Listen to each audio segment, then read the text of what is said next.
This is Frank Skinner. This is Absolute Radio. Hello, this is Frank Skinner on Absolute Radio with Emily Dean and Alan Cochrane. Now, you can't text us because we are not live today, but you can still follow us at Frank on the Radio on Twitter and Instagram. And, of course, you can email us through the Absolute Radio website. Good morning, guys. Morning. Morning, all. Frank, would you care to reveal... we were doing a sound check before we started, and we could hear a noise. I don't think that's true. Oh, yeah. There was a clicking Would you care sound. to reveal what you were doing? Well, the sound check was, I felt, meandering a little. For me, a sound check is, what did you have for breakfast? Ping, ping, ping, and you're through.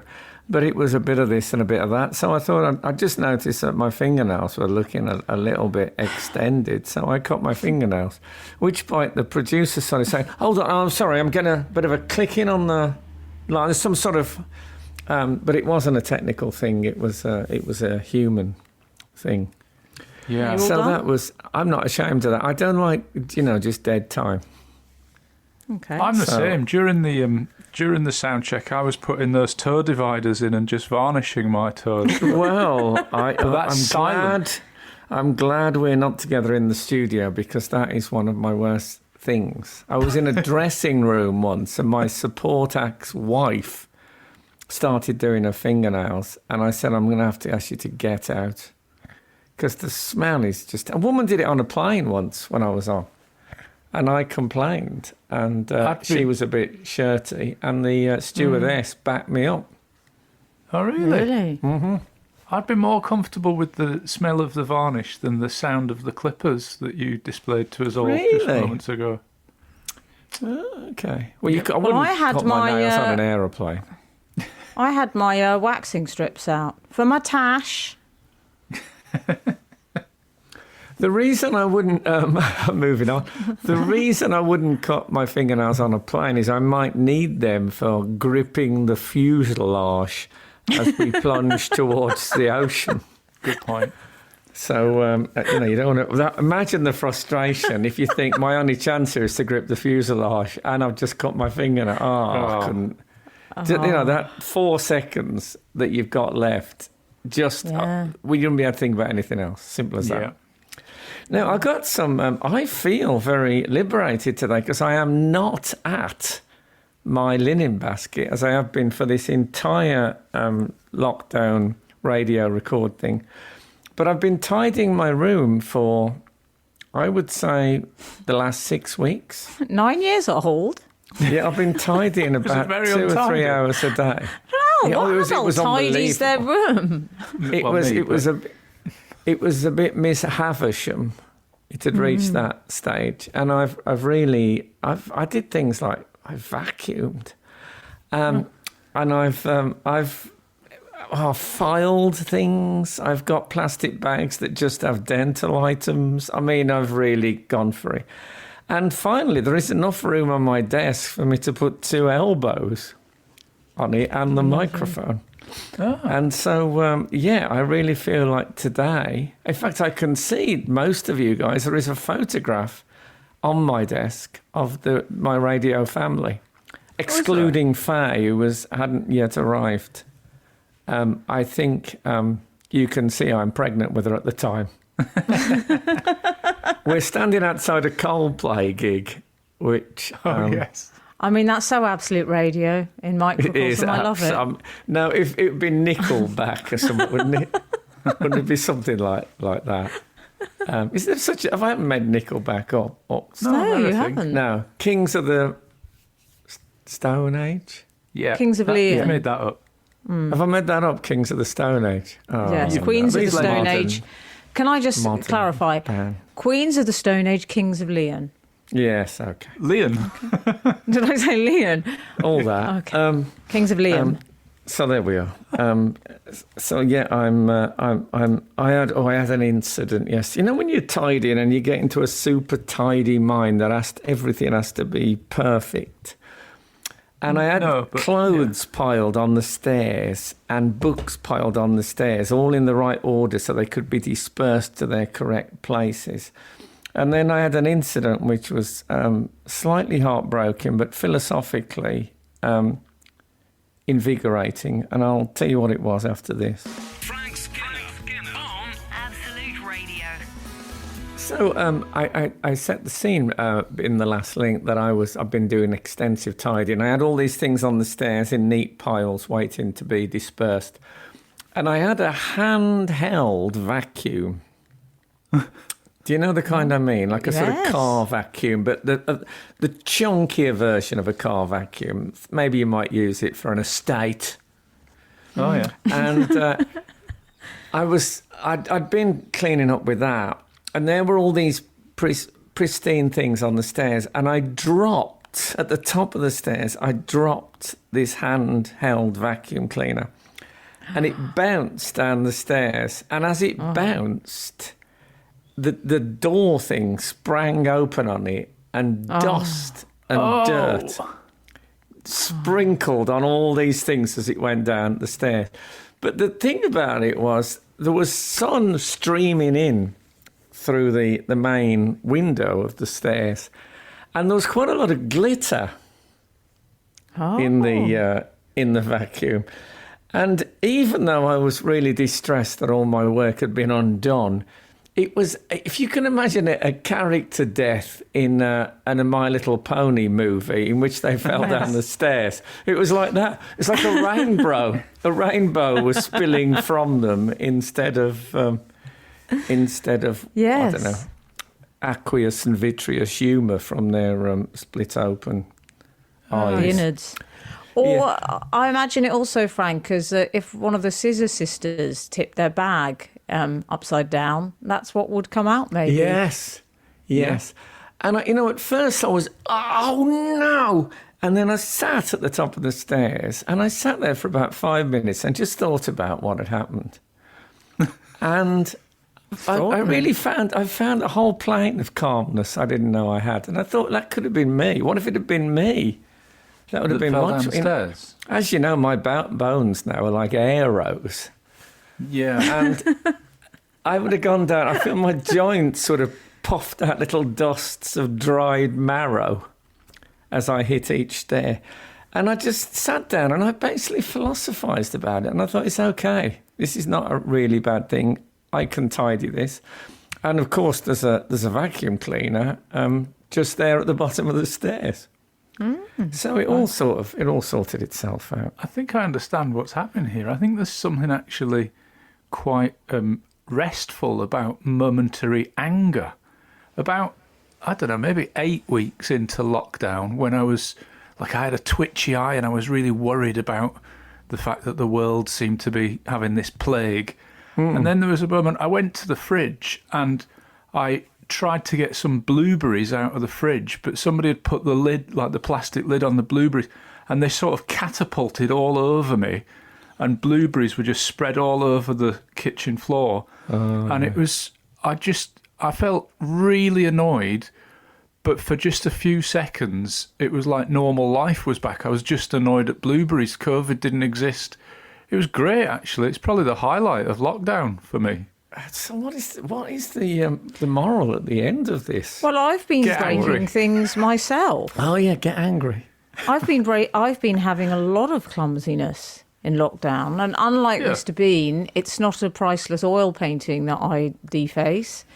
It's the mundane calamities, as you say, isn't it? It's the vacuum cleaner, the blueberries, my glass toothbrush pot. Oh no. Yeah, it's, yes, there must be a moral to it, but my son wrote a version of the King Midas story at school recently, and he had to put a moral at the end. And the story he chose was everything that King Midas touched turned to pastry.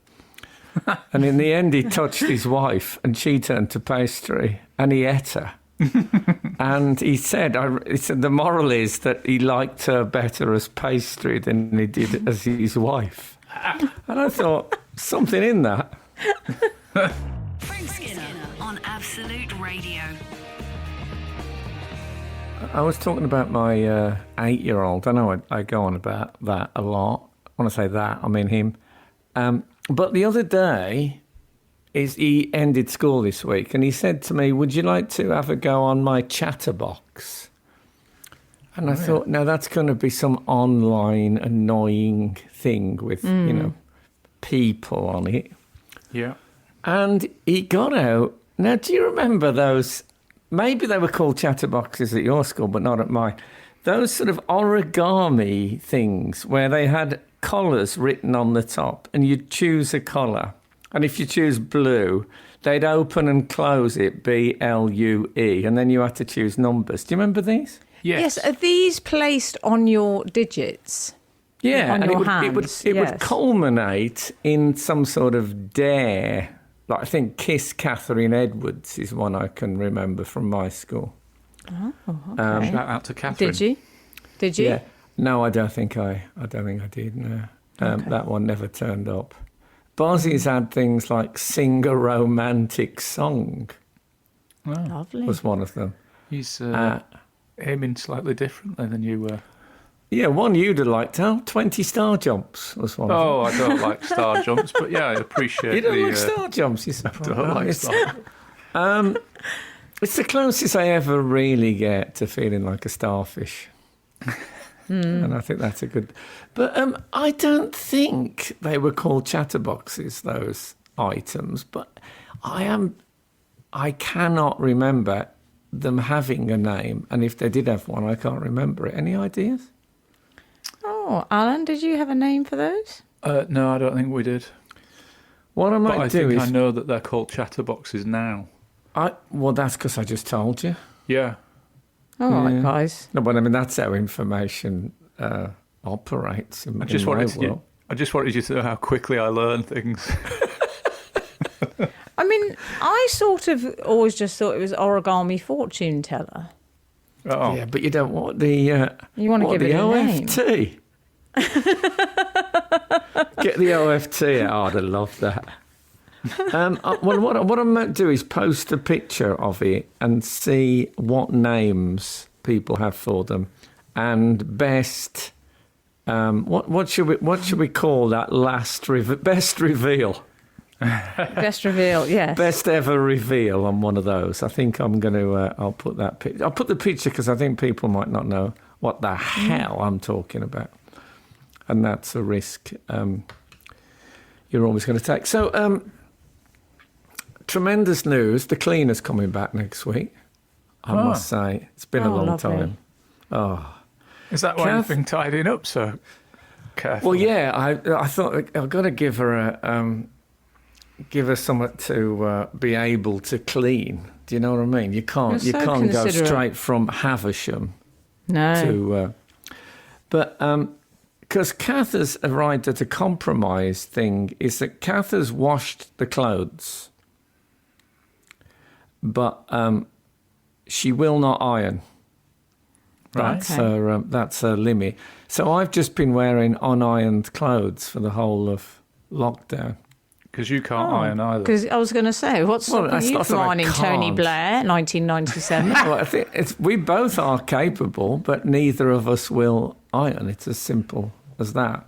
Okay. And it's difficult for me because I'm a thin man, and I know we can't use the F word anymore, but let's say big-boned people sort of iron their clothes from the inside, if you know what I mean. Whereas me, the rumpledness really shows. You know, I've got nothing working against it. Imagine what it's like for Jagger. So I'm quite... Jagger must be... I mean, the crease is on that man. It's... that's his face, though. I'm just on about clothes. Frank Skinner on Absolute Radio. So I've put a picture of the chatterbox, as I now call it, up on Twitter and Instagram, and see what you make of it. You know what? I can honestly say that I was using one of those origami. What did you call it? Origami fortune teller. OFT. OFT. I was using an OFT when I was 8. And I would say that, if you can think kids' toys come and go, that one, it's right up there. I mean, I haven't seen a hoop and stick for probably 30 years. No one spins. People don't spin tops anymore. Is yo-yo, is that a big deal? Well, the interest in yo-yos goes up and down. Lovely work, Alan. Thank you. But what I like about that, it had a simplicity about it, but it was very pure. There was no fat on it at all. No, Just no it was a dressage. lean meat Yeah. joke. Lovely. Yeah. Thanks. He didn't bother with the 80s accessories or detail. Oh, stick with that. Yeah, the main theme. That's what you Lovely, pared down minimalism, 90s style. Didn't expect it to be analysed for quite this long, to be honest. Oh, have you I love met a Frank bit of Skinner workshopping. before, Alan? I'd like to... Attention must be paid and thanks must be given to my radio show colleagues. I received some lovely gifts this morning for my birthday. Ah, yes. I received one of the members of our team, Faye, turned up with a cake at my gate. I wouldn't Lovely. let her in, Frank. Made by Faye herself. Yeah. She's it's quite a absolutely baker. lovely. Very good. Quite a Hilda. One for the older demographic. Yeah. She knows. That's my I got Hilda some Baker lovely impression. cards. Not as useful as it was. Sorry, I had carry a on. moment, though, Frank. I received a gift from you and Kathy, and I opened it, and it was so generous. It was a Daunt Books bag, which I thought, well, this is lovely, but it's sort of gift wrapped, and I didn't realise you had to pay for them. So Yeah. I thought it was a bit odd. And then, of course, I shook it, and the actual gift came out, which was a subscription. I've got books sent to me now. I don't know for how long this will continue, this arrangement. Well, but it's a 12-month thing, Oh, so you'll I get got the a 12 book a month. Oh, And I that's don't know if great. you remember, but someone bought me this in the past, and I just think so. I have actually driven it for you. how was it? And what you do, you have to speak to you have to email a person and tell them what your reading habits and what you wish they were and what you're interested in and all that, and then they tailor it to that. So If you Emily remember, would I had a say- bit of an argument with him about whether or not he was a robot. I demanded some sort of proof. Easily forgotten. I won't be doing that, but I might like to toy with Daunt Books because they are lovely middle-class types. I might say I'm into sort of mainly Jeffrey Archer, Jackie Collins, anything like that. Did I tell you I played cricket with Jeffrey Archer once, and he was, How was he? Clang. disappointingly nice. Oh, was he? He was really actually quite nice and bright and funny and all the things that you don't want him to be. So, Oh, damn him. what can you do? But thank you for my yes. gifts. No, that's... I also got a play centre for Ray. Nice. Does he eat his... Oh, sorry, I was thinking that was your pronunciation of placenta. Oh, my. I was going to Enjoy say, your I don't know if breakfast, dogs... everyone. I don't know if dogs should have them, should they? That just seems wrong to me. Frank Skinner. Absolute Radio. I think we're probably about due for a trip to Email Corner. As regular readers will know, I don't have access to jingles in our current remote style of recording, so I use the live jingle it's this one. Oh, Suzanne, beware of the devil. Don't let him spoil your heart. It's a sort of a generic jingle. Go on. Well, I have an email that's a response to last week's show when we were discussing emergency stops in cars, and in particular on the driving test. And I think you mooted that you'd been given the advice to do staccato braking technique, hadn't you? Yeah, you sort of go like that with your foot, and it's Well- supposed to. If it's an emergency thing, it will make you stop quicker. Is what I was told as a youth. Well, 831 has messaged the show. Frank's pub experts were wrong. Oh, The staccato braking technique mimicked the working of anti-lock braking systems, enabling drivers of older cars, such as Nooker Phantom and the rest of the gang, I don't know what that bit means. It's an actual bloke who I used to drink with. Oh, is it? It's not. I nearly said then casually, when I was 14. When I was 18. Yeah, Nooker Phantom. And Nooker Phantom always had at least 4 or 5 buttons undone on the top of his shirt, and the lapels pulled wide. The shirt collar pulled outside the lapels. So he had a fabulous V of flesh under his face. Wow. Wow. Oh, Nooker Phantom. Nooker was short for Enoch, by the way. Really? Really? Well, not short, but it I was. would never have got to that from Enoch. No, there's a lot of No. Enochs and Eli's in the Black Country. They continue to avoid skidding in an emergency. It didn't necessarily shorten stopping, but avoided brake lock. Oh, yes. Oh, what was brake lock forgot. then? It's when the brakes lock up. Okay, I deserved that. Thank you. I think it was good of you to add up, so it wasn't utterly Shut up, all of derogatory you. in tone. Oh, it did okay. It did the job. Yeah. Nooker Phantom. That's going to... I could tell you some tales. Do you Okay, think this so... person knows you, or is it a person who's heard you mention Nooker Phantom? Well, I Yeah. think Nooker Phantom probably featured in my autobiography, but it might be a person that used to drink at the somewhere like the New Inn or the Crosswells in Langley Okay. Green. It's possible. Lovely. Frank, What we've else? also had some... You asked for... We put something up on Twitter asking people their experiences with what we were calling the OFT, the Origami Fortune Teller. Oh, Which yes. Buzz's Jen, I believe he's Gen Z, isn't he still? That's still Gen Z, would call the chatterbox, you said. Yes, and it's one of those, it's like a paper flower that goes colours and then numbers and then something more profound at floor level. Well, Muzz says a shimasham. They were never nice, but damn, they were accurate. We've also got Richard Prescott says a chooser is what we call them. That's straightforward, isn't it? Oceans 11 says fortune teller, but I don't know why, because they just insulted you as far as I can remember. But fortune tellers can. I remember Russell Grant saying that my career would only last 7 years. And I would never hold down a long-term relationship. So it all fits. This is Frank Skinner. This is Absolute Radio. This is Frank Skinner on Absolute Radio with Emily Dean and Alan Cochrane. You cannot text us today, I'm afraid. We're not live. However, you can follow us on Twitter and Instagram at Frank on the Radio. Or, of course, you can contact us direct through the Absolute Radio website. Now, we were discussing communication from the outside world before the break. Any more?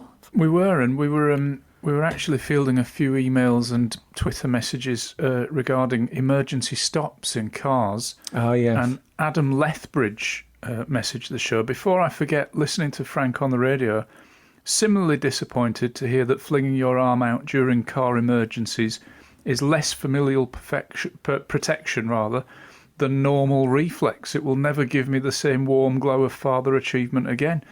Is that your... That was my observation. I read somewhere that is a natural physical instinct to do that, is to reach your arm across the passenger seat when you are braking sharply or you feel there's an incident. It's nothing to do with wanting to protect your passenger. No, if I did it, it would just be to stop them from reaching the dashboard in case they'd got any ideas of how they might deal with the situation, which I know would be less good than mine. And if Alan did it, it would be to stop them examining the contents of the glove compartment in case there was any cash in there. Thank you. Well, I think if it was Alan, it would be a karate chop to the throat. My passenger seat quite often has a bag of apples on it, because Sorry, is this a poem you've written, or are you talking now? Sound like a character out in the Haywain. it's because Frank's doing a poetry podcast and just sees poetry everywhere now. Well, I mean, that to me, my passenger seat often has a bag of apples in it. It'd be a great opening line. I mean, are you sure you haven't got a coach and horses? Well, here's what happened. I'm convinced. My friend Stuart said to me about maybe 5-6 years ago, oh, apples are the lorry driver's friend. And he claimed that lorry drivers have apples in their cabins. Depends on the lorry driver. I've seen some things in lay-bys. He told me that they keep you awake. And then Woken up in lay-bys. He said it was something like they're the cleanest way of getting sugar to your brain, so they wake you up. They're good for driving. And I started doing it, and then I said to him years later, oh, that's really good, that tip you gave me about apples keeping you awake. And he said, no, it's not me. And I don't know who it was. And does it work? Because I think it works. I think it's good. Hungry and had an apple, I find it just does nothing at all. Oh, well, you should have I thought the Yorkie was the sugar chair the lorry driver sat in, as it were. You're right. Well, it's good, rich and thick, a milk chocolate brick, if I remember the lyrics from the advert. Lyrics? Yeah. Lyrics? Yeah, it begins, I've pounded the road from coast to coast. Yorkie and me rolling on. Did they do a Google search? I know it wasn't available at the time, but nevertheless, for most macho-sounding words available.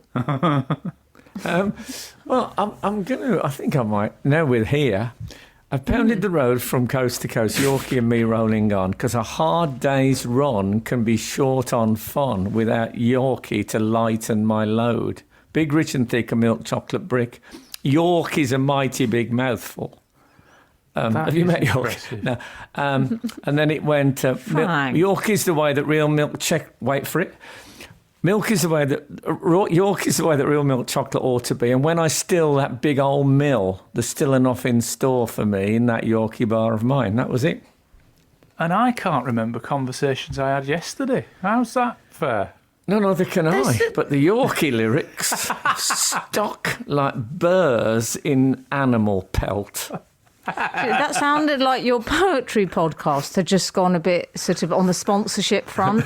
You just signed a deal which compromised you a bit too much. Yeah, with Roundtree. I don't know who makes Yorkie, but I hope it's Roundtree. It sounds suitably low rent. In the way that Cadbury sounds all right, Nestle, round. Oh, we couldn't make it work. I had to go Roundtree in the end. I'm sorry if anyone on Absolute is sponsored by Roundtree. Obviously, he likes Cadbury's because of the Quavers out. Love the pastels. Frank Skinner on Absolute Radio. What's in the news other than terrible things? Well, there's something I'd very much like to talk about, but before I do, I've just looked something up with all our Roundtrees talk, because I wanted to confirm you're correct, Frank. It was Roundtrees. Can you both guess when the Aero was first introduced? Because this is the kind of fact that surprises me. What year? I think the Aero is 59. Alan Cochrane? What, introduced in 59? Yes. Yeah. Oh, ladies and gentlemen, the Aero. You know, like that. I'm going to go 82. 1882. No, 1935. Fruit pastels were introduced in 1881. Thank you. That's enough chocolate talk. We're better than this. Wow, so you could get a plane Aero before you could get an aeroplane. Oh, very good. I don't think it quite works historically, but by the time you've had the laugh by then, by the time they work it out in the interval, they can't take that laugh back. No, good for you. They can't. So, well, can I talk to you both about someone who's almost become a friend of the show? I would say now. No, but close. Elton John. Can I ask a question, by the way? Where is the Roundtree's HQ? I believe it's in York. So Terry's of York. Is York the chocolate capital of the UK? And is Terry someone who used to work for Roundtree and sort of decided, you know what, I could do this on my own, and he's a sort of spin-off. Right. Like Well, Andy and Addy Dazzler. I believe the chocolate industry was traditionally associated with Quakers, wasn't it? Cadbury's were Quakers. Hence Bourneville and in Birmingham. Believe Roundtree's might have been as well. So I don't know if that was a particular meeting point for the Quakers. York, perhaps it was. Meanwhile, over in Elton John world, which we all just live in. Show. Yes, he's That's a friend of the show. He gets. Yeah. It's fair to say he gets a fair amount of real estate on this show. Yeah. And Royal Mint coins, we like a Royal Mint coin. That also gets real estate. And we've had a marvellous blending of the two this week because Elton John has had his first coin, Frank. Oh, come on. Have you seen it? I saw this coin. I like the sort of, it's a minimalist design, isn't it? It's not like a picture of Elton John like you might get Winston Churchill on the, I don't know if you remember the Winston Churchill crown, which is quite a detailed picture of Churchill. Mm-hmm. But this is, it's basically a straw bow tie and a pair of round spectacles and a dicky bow. Yeah. Mm. And at first I thought they were honouring the eccentric inventor Wilfrid Makepeace Lon. Who, I don't know if you remember him, but he had exactly that. That was his image. But no, I wished the Mint rarely goes that left field. No, in my experience. Who would you most like to see on a British coin? What about asking that on Twitter and Instagram? I would go for Wincy Willis.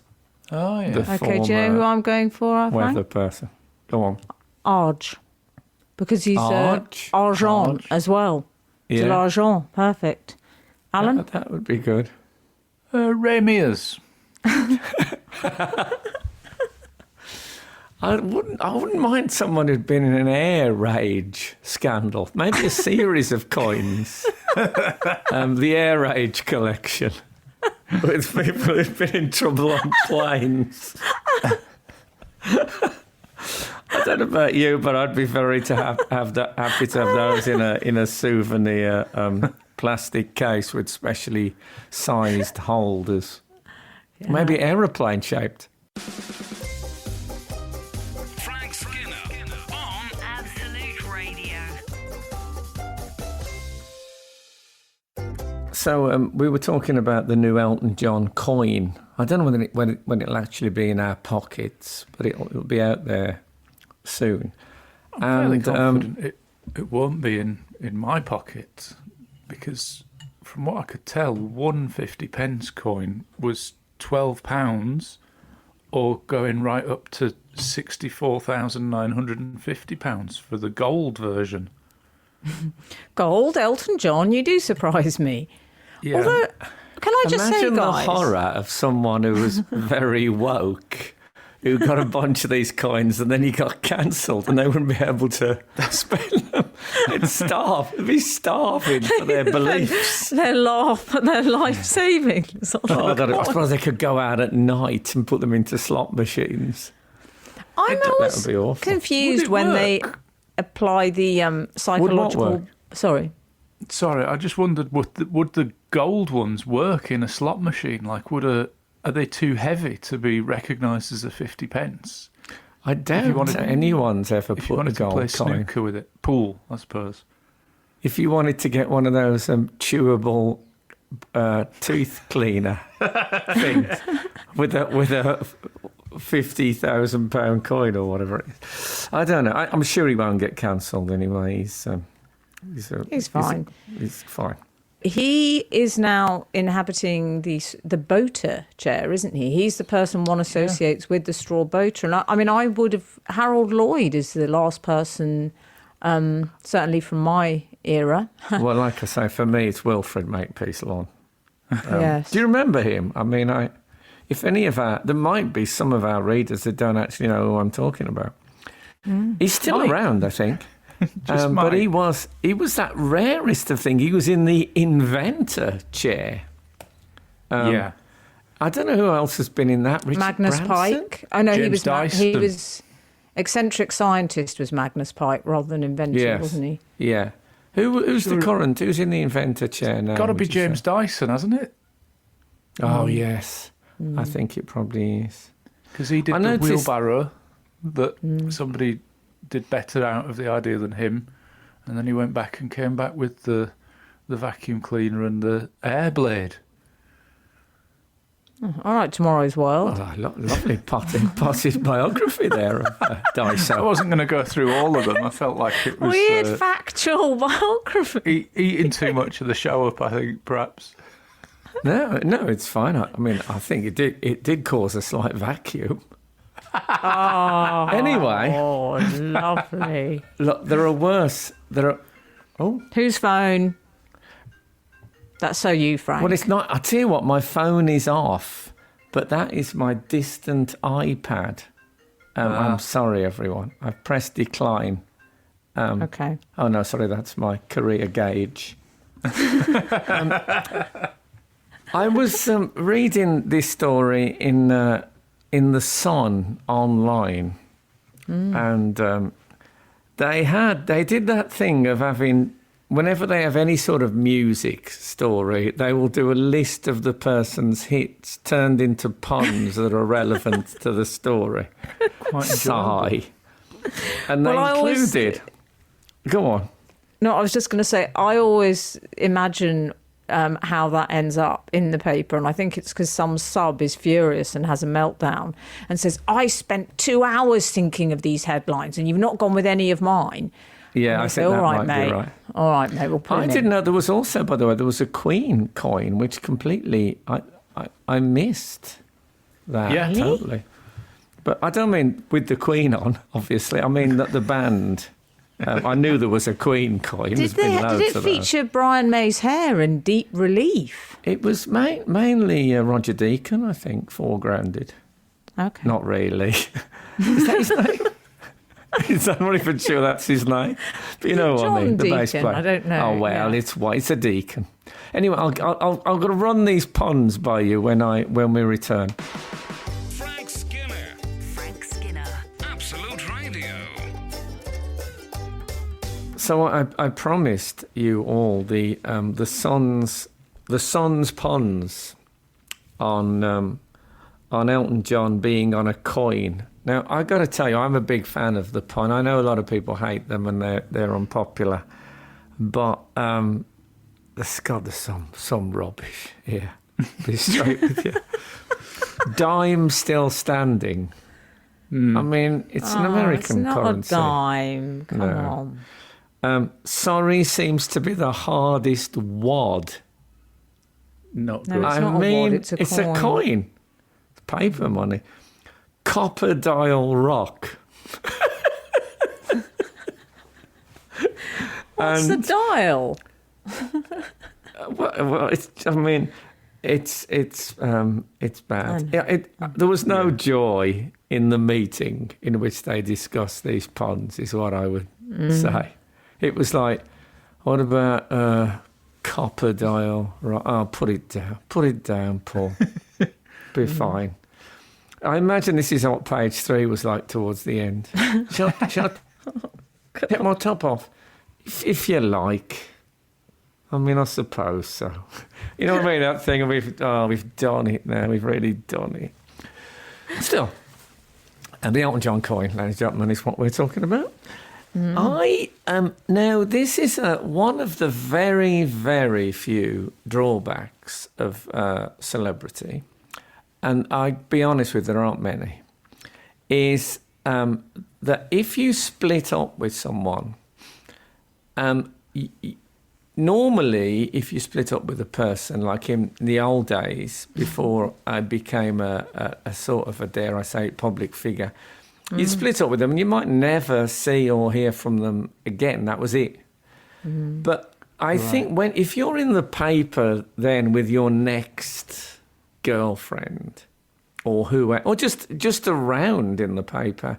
It's just like twisting the knife a bit, and there's not really much you can do about it. And what worries me about this is if Elton and David Furnish split up, David Furnish is going to be, he's going to be saying, just keep the change. I can't face it. Just or in if case. anyone splits up with Wilfred Makepeace Long, I think they'll be in a similar situation. Leon Redbone. Leon Redbone, do you remember him? No. He was a sort of a jazz blues. He was one of these guys who only wore clothes from the 1920s. Like he lived in the 1920s right up until when he died a couple of years ago. And he looked that coin, if they decide on a Leon Redbone memorial coin, they can use the same pressing. I like the idea you're saving the Royal Mint work. Yeah. Can I say, boys, I'm surprised, though. I mean, I know they've gone for the sort of iconography one associates with Elton John, obviously. It's your classic, isn't it? Your straw boater and your jaunty specs. I'd have gone for just one close-up of a platform boot. No, you see, I think the thing is, I mean, it's leisure wear he wears now. He's a leisure wear fan. Yeah, I would so it have should gone with really have white been a shell suit on a coin. tracksuit. A shell suit with a sort of tufted squirrel hairdo. Yeah, and a suit jacket. He's tracksuit bottoms and suit jacket. That's his vibe. With the sleeves rolled up on the top. But that's it. If you're that famous, you can develop your own style. And respect to Mondo. That's the name of his houseboy. Frank Skinner. Absolute Radio. Have we had any? We've got a few things on the go, Twitter, Instagram wise. I think we've got the who we'd like to see on a British coin and the fortune teller theme. Yes, the origami fortune teller OFT, which I'm still sticking with that. Mm-hmm. I'm still tanding. Joanne Taylor has suggested paper snapper. Either of you come across that description of the origami fortune teller? No. Okay. No, and for a second there, I thought paper snapper was a celebrity that was being suggested to go on a coin. I just thought I was really behind the curve on the names of people. On the I'm still standing theme. I realise now that this having bands on the coins is a sort of a reversal of what happened with Oasis, wasn't it? Because isn't their album On the Shoulders of Giants? Didn't they get that name? Oh, yes, you're right. From what's written around the edge of a £2 coin, which is On the Shoulders of Giants. Absolutely right. So now it's all. You couldn't have that on an Elton John coin. While we're on the subject. On the Shoulders of Giants, open brackets, what a party that was. Close brackets. While we've meandered down coin cul-de-sac, just a few suggestions. Now, while we're here, we may as well take a look at the scenery. A few suggestions for who people would like to see featured on the coin. We've got Shirley Crabtree as a suggestion. Oh, yeah. Good show. Yeah. Big Daddy. Daydreamer has suggested the Venerable Bede, a great scholar, and his most important work was written in my hometown. Do you know where that is, Frank? I'm guessing he's from Jarrow. Oh, well, I mean, it's information I can't confirm at this stage, but I'll take. Well, he was at the monastery in Jarrow for really his whole life, so I'm fairly confident. So it's a good bet. I think he went to Lindisfarne once for a day out. What do you went think to he reckoned Longdis. to it? He didn't. He wasn't went a to traveller. Longdis for a day out. He didn't write much travel stuff. He did a podcast though. He was no Bill Bryson of his day, was No, he was not Brysonic in any way. Steve Phillips has suggested 3 lions on a coin. he? Oh. We've got a lot of that's good. Stan Laurel, a lot of David Attenborough. Of course. Yeah. Of course. Can get with What him on about Stan Mike Laurel, Pence? sounds That good. would confuse people, wouldn't it? Paul Burke has suggested Steve Bruce. which is an interesting. And can I say, I think overwhelmingly the most popular choices are Frank Skinner, closely followed by David Baddiel. Oh, really? Steve Bruce on a coin. The nice thing is you wouldn't have to have any relief on it because his face has basically been flattened by years of very physical challenges. Yes. I remember him being interviewed on the telly with a black eye quite recently. And someone he'd looked out of his bedroom window and someone was trying to steal his car off his forecourt and he was out there. You don't want Steve Bruce looming out the shadows in his Jama trousers. Terrifying. Oh, man. I should think as long as he managed to save war property, that'd be all right. You know, he says war, that Geordie thing of saying war instead of our. So he'll say war midfield. Stuff like that. Steve Bruce, love him. Is it out else? Yes, we've also had... I'm going to whisk us back into the origami fortune teller, just because Anna Banana has said that the central reveal, we're calling it, aren't we? The midfield of the piece, she said she would often snog someone for 40 seconons. Wow. I don't know about that in these times, Frank. No, I had a lot of Qatar as a youth. I'd have died. Frank Skinner on Absolute Radio. Hello, this is Frank Skinner on Absolute Radio with Emily Dean and Alan Cochrane. I'm sorry, but don't text us. We're not live. We'd like to be, but it's not possible just at the minute. However, you can follow us at Frank on the Radio on Twitter and Instagram, and you can email us through the Absolute Radio website. So, we are doing that at the moment. People are contacting, and I love it. We haven't really heard about... I haven't heard anything about you guys and your lives. What's up? I had a major potential financial incident this week. Huge. You accidentally ordered the Elton John gold coin. I ticked the wrong one. I meant to get the 1250 and I got the 64,000 one. Clean me out. Nightmare. Nearly. You could just apologise, but of course, sorry seems to be the hardest word. It's terrible. Now, people have just tuned in. They'll think he's lost it, Frank. If he thinks that is good enough. So go on, tell us about your finance. Well, I had a call from my bank this week. I'd been frauded. I'd been a victim of fraud. Oh. They alerted me to it. Charming man. He introduced himself. I like it when they do that. He said, "My name is Andrew Martin." He kept referring to me as Madam, which they don't often do. Normally it's Miss Dean. Nevertheless... Was there a millisecond when you thought it was Andrew Marr? And then the tin arrived. Said, Minister, will you answer the question?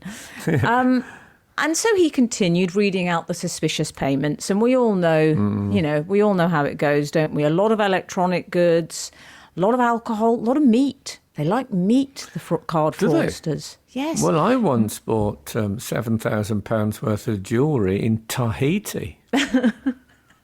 And I didn't, but someone did on my thing. That was... Really? Tahiti's glamorous, stuff. though. Well, you I had already Tahiti. know. Do you know what I had? Grills with a Z, steakhouse in Birmingham. He said, "Madam, have you been to Grills with a Z, steakhouse in Birmingham?" I said, "Let me think. When was this? Last week. Was it Tuesday? Wasn't that your chance to say, I can't bear grills? Where's our jingle for a round of applause? That is absolutely first class. I love the sound of grills. I love any place you go where you're offered a plastic bib for the eating. I don't know if it sounded very sweet corn in the salad, potentially. Yeah, I like the sound of it. But it sounded not, so we're having a nice bants, me and Andrew Martin. We're getting to know each other. He says, Audible payment, $7.99. I said, you know what, Andrew, I don't remember it, but let's be honest, I don't think a card fraudster is going to sit down and think, I must download that Julian Barnes book tonight to have a listen to. I think that probably was me. He said, I think you're right, madam. Oh, Really you've got him. well. Then you had him in the palm of your hand. Oh, I really did, Frank. So as we're talking, he says, I'm really sorry. I think this fraud looks quite comprehensive, so we might have to cancel your account. You're going to have to open a new account. I said, Andrew, you're joking. He said, I'm not joking, madam. So eventually, he said, you'll be issued with your new account details within 24 hours. In the meantime, I want to keep your money safe. So I need you to move all the money from your savings account into your current account. I said, that's quite unusual. Now I'm starting to think Andrew is a scammer. Yeah. I said, that seems a bit weird. He said, I know, it seems very strange, but check the number on your phone. I checked the number. It was the Lloyds Bank number. I said, it just seems quite extreme. I said, I'm just not sure, Andrew. It seems a bit strange. He said, calm down, madam. Have a glass of water. Bossy. He's very ascetic. Sort of You might have been having wine, telling you to Yeah. hit the water. I like a Purdy's. Then something happened, That's what Frank. Gambit told me. Something happened and it changed everything. Oh, yeah. Do you want to know what it was? I do. He started reading through the code I would need because I was panicking. I felt that was a drastic act moving the money over. He said, to reassure me, he said, here's the code. I'll give you the code. I'll text it to you. He said, I'll read it to you. It's PTR 201. I said, OK, can you repeat that? He said, yes, P for Poppy, T for Tango, R for Rover. I said, Andrew, did they teach you the phonetic alphabet? He said, yes, they do. I said, P is Papa, R is Romeo. I felt like Hetty Wainthropp. Wow. I said, But I've got that to go. didn't mean he was a baddie, did he? 'Cause he I didn't put the know phone that. down. I rang Lloyds Bank. Andrew Martin was a fraudster. What? Oh, wow. I know. Great work. Very good. But horrible. Horrible It doesn't story, end but- there. I was insulted after that, but we'll get to that. Okay, well, let's. I'm happy to leave that as a cliffhanger. Come back to where Emily insulted, but not in the studio. Frank Skinner on Absolute Radio. Now, what we left you on a cliffhanger is that Emily, having fabulously evaded a fraudster on the phone, it's a horrible story in many ways, but happy ending. How did it culminate? So I discovered this Andrew Martin character was a fraudster. I discovered because I put the phone down and I spoke to a charming man in the in the genuine fraud department. He was a Scouser. He was called Paul. He said, I am so sorry, Miss Dean. This is terrible. It's awful. And I said, well, I was just so shocked. They cloned the number. It's called automatic push payment, everyone. So don't ever move your money, OK? He said, Message received and understood. Thank you. He said, I'm so glad you didn't part with any money. I said, oh, me too. He said, you know what's disgusting is that they take advantage and they prey on the elderly. I said, I beg your pardon, Paul. He said, it's just wrong. It's disgusting. I said, I'm sorry, no, the bit after that, what did you say? He said, oh, no, madam, I didn't mean you. I mean, they do it to youngsters. I said, well, I'm hardly a youngster. He said, I know dear, that. Poor Paul.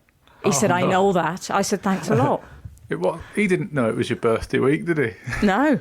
Oh, well, maybe he did. So my very money was celebrity. safe, but my self-respect was in tatters. But what I can say is, yes, for any... I mean, I know... I'd rather have the money. So would I. Yes. I mean, I I'd think rather... I've proved that on many, many TV shows over the years. Take advantage of the elderly, Frank. I mean, please. Oh, no. But, I mean, it is a horrible story, and I hope it's one that our readers can learn from. Don't trust anyone, and I'm including your close family. No. Very good. And Andrew Martin, in retrospect, Frank, it sounds a bit made up. It's like he watched Doc Martin and just saw Yeah. Andrew Garfield or something, thought, oh, I'll call it. That sounds a name. Unless he did choose Andrew Marr and thought, I think people might pick up on this. And You then, won't know Andrew Marr. Well, he laughed at your Audible gag. Yeah. Oh, that's true. He's not so bad now. Maybe I should have given him the money. You've got to be a bit clever to be a fraudster. Yeah. I mean, I'm not, it's a terrible thing, and I hope something horrible happens, obviously, to all fraudsters. To the fraudster. I need to point out something that you brought to our attention a few weeks ago, Frank, that I've now lived through. Do you remember you said that you felt like there were a number of things you were going to have to relearn after lockdown? Yes, indeed. Was it like a PIN number or something like that? I forgot both my PIN numbers, certainly. Well, And wearing ironed clothes. Another thing I'm going to have to relearn. You forgot both your PIN numbers. Have you been to Grill's Steak in Birmingham recently? Someone there will know them. I'm going. well, I'm normally the motoring correspondent on this show and a reasonably high mileage driver. But lockdown, I've barely been moving around anywhere. And so for the first time in 3 months, I think, maybe 4 months, I filled the car up with fuel the other day.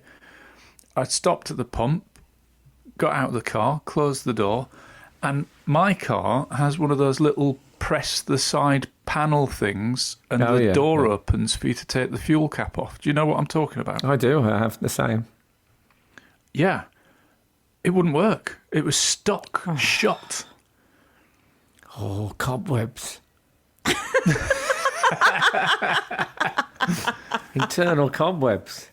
I've had a bit of that as well, I'll be straight with you. Me too. I think we better come back for more of this. Frank Skinner on Absolute Radio. Now, Al was in the middle of a driving yarn. So you're at a petrol pump and you can't get the little door open on the pump. What does one do in that situation? And it's usually, I mean, I don't like to brag, but the car's German. It's usually just a soft press and hey presto, I'm in. When you think about it, it's a very satisfying piece of design, isn't it? That slight press on the door and it opens. I don't know that I've ever appreciated it, but the next time I do it, I'll think, ooh. See, you don't miss the water till the well runs dry. Exactly. So I'm standing there and I'm thinking, oh, maybe it's just sort of shut, but it's caught a cable or there's something in there that's jammed. So I press it a bit harder. And then I press it a bit harder again, and increasingly, and I'm quite close to just punching the thing to see if that does it. And then I get my car keys. To have seen that. I get my car keys, which have got like a long, thin key for a bike lock, and I tried to go around the outside of the door where it joins to see if I could loosen anything. And I'm quite panicked now. And then I just think, well, it's obviously seized up during the lockdown, and I can't put fuel in my car anymore. And I give up. I think, well, I don't know what to do, but I'm close enough to home that I've got enough fuel. I can drive home and then I'll phone my mechanic and see if he knows what to do. So I give up and I go to open my car door and get back in and just drive off without fuel. And I realise my car door's locked. I press unlock and the little door thing opens. It turns out it locks when you lock your car if you get out of it stupidly and then lock it. Who knew? It saved you from yourself. Oh, I love But it's just stupidity that I got out of the car and locked it before trying to put fuel in. That's because I haven't practiced it for 3 or 4 months.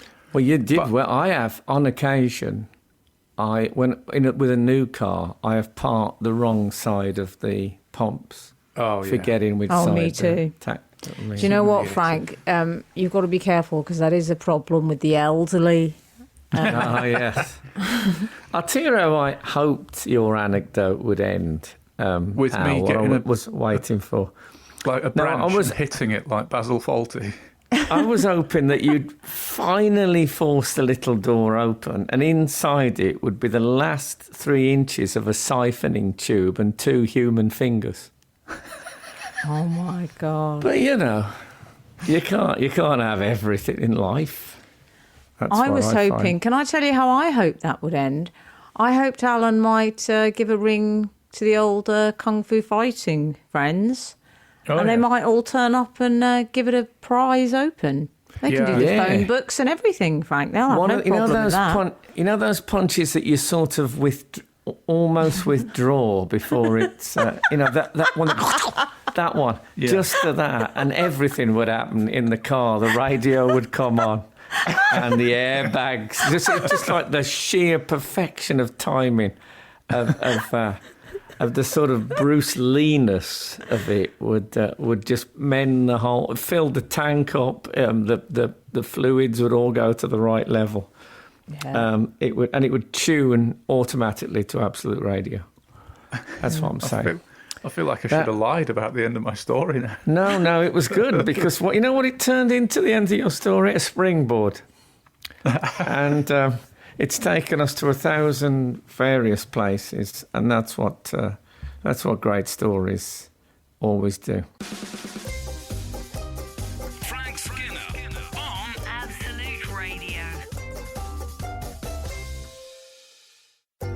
What else is in the world? I really haven't been very news. I heart news. I haven't been very newsed up this week for some reason. I wore my I Heart News T-shirt to bed the other night. Think on't. I remember. Oh, don't be absolutely sickening. Office. As it. Are either of you, and I'm loath to go into this area after your last comment, but are either of you familiar with the restaurant Sexy Fish? No. I read about it in the paper this week, but didn't know about it prior to that. I've never heard of it. Is it a chain or is it a... No. Is it a string? I nearly said, is it a string? I obviously was thinking of the poo you get on goldfish.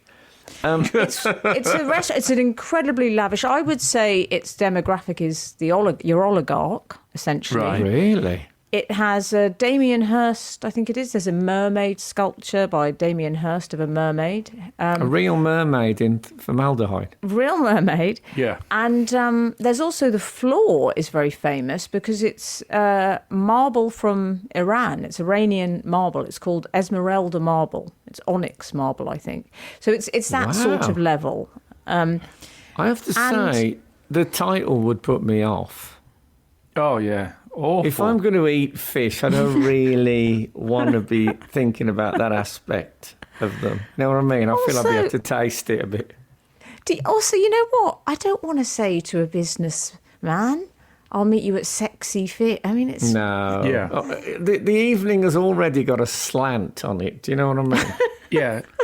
Sexy as soon as I hear the name of the restaurant, Sexy Fish, I think, not tonight, dear, I've got a haddock. Oh. Come on. Oh, that's very fine.